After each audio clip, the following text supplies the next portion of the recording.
நாங்க திருவண்ணாமலைக்கு கிரிவலம் போறத பத்தி வீடியோ போட்டிருப்பேன். அதுல தொப்பி அம்மாவை பத்தின கமெண்ட்ஸ் நிறையவே வந்திருந்தது. சோ தொப்பி அம்மாவை பத்தி தான் நான் இந்த வீடியோல பேச போறேன். நாங்க ஒரு வருடமா கிரிவலம் போயிட்டு இருக்கிறோம். கிட்டத்தட்ட 12 தடவைகள் போயிருக்கிறோம். அதுல 2 தடவைகள் இந்த தொப்பி அம்மாவை நாங்க நேர்ல பார்த்திருக்கிறோம். ஒரு தரப்பினர் இவங்கள ஒரு சித்தரா பாக்குறாங்க. இவங்க ஒரு சாமியா பார்த்து இவங்க பின்னாடி போறாங்க. நீங்க இந்த வீடியோல பாத்தீங்கன்னா ஒரு ஃபாரினர் கூட அவங்க பின்னாடியே போறாங்க.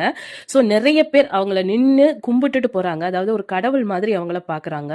இன்னொரு தரப்பினர் அவங்கள மனநலம் பாதிக்கப்பட்ட ஒரு பெண்மணியாக பாக்குறாங்க. ஒரு தரப்பு மக்கள் இவங்கள சித்தராவோ கடவுளாகவோ பாக்குறதுக்கான காரணம் என்ன அப்படிங்கறது எனக்கு தெரியாது.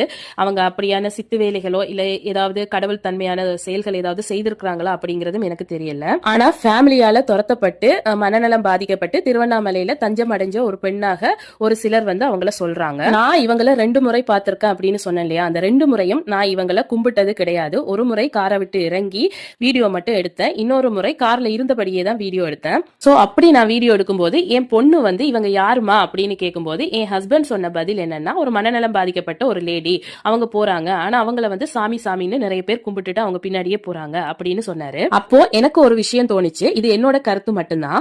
அத என் ஹஸ்பண்ட் கிட்ட நான் கேட்கவும் செஞ்சேன். அது என்னன்னா, நம்ம எல்லாம் மாசத்துல ஒரு தடவை கிரிவலம் வர்றோம். திருவண்ணாமலை மண்ணுக்கு அந்த கிரிவலம் போயிட்டு வந்ததுக்கு அப்புறமே அந்த இறைத்தன்மையை நம்மளால அவ்வளவு தூரம் உணர முடியுது இல்லவா. நான் சொல்ல வர்றது ரெகுலரா கிரிவலம் போறவங்களுக்கு தெரியும். திருவண்ணாமலைக்கு போய் நம்ம ஒரு தடவை கிரிவலம் போனா கூட அந்த வைபே என்ன அப்படிங்கறது அவங்களுக்கு தெரியும். சோ மாசத்துல ஒரு தடவை கிரிவலம் போற நமக்கே இப்படி ஒரு உணர்வு ஏற்படும் போது தொப்பியம்மா அந்த ஏரியாவிலேயே இருக்காங்க. அதாவது திருவண்ணாமலை மண்ணிலேயே இருக்காங்க. அவங்க அந்த கிரிவல பாதையில சுத்தி சுத்தி வந்துட்டே இருக்காங்க. அவங்க ஒரு நாளைக்கு எத்தனை தடவை கிரிவலம் போறாங்கன்றதே தெரியாத ஒரு விஷயம். அவங்க யார்கிட்டையும் யாசகம் கூட கேட்கறது இல்ல. மனநலம் பாதிக்கப்பட்டவங்களாக இருக்கிறதால அவங்க மனதளவுல யாருக்கும் எந்த தீங்கும் செய்யறவங்களா கூட இருக்க மாட்டாங்க.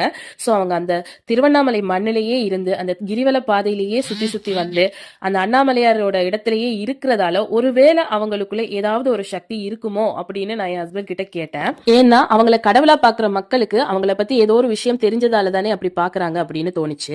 சோ இது என்னோட கருத்து மட்டும்தான். உங்களுக்கு இதை பத்தி என்ன கருத்து இருக்கு அப்படிங்கறத கமெண்ட்ல என் கூட ஷேர் பண்ணுங்க. தொப்பி அம்மாவை பத்தி உங்களுக்கு வேற ஏதாவது தகவல்கள் தெரிஞ்சா கூட என் கூட ஷேர் பண்ணுங்க. நானும் தெரிஞ்சுக்கிறேன். நன்றி, வணக்கம்.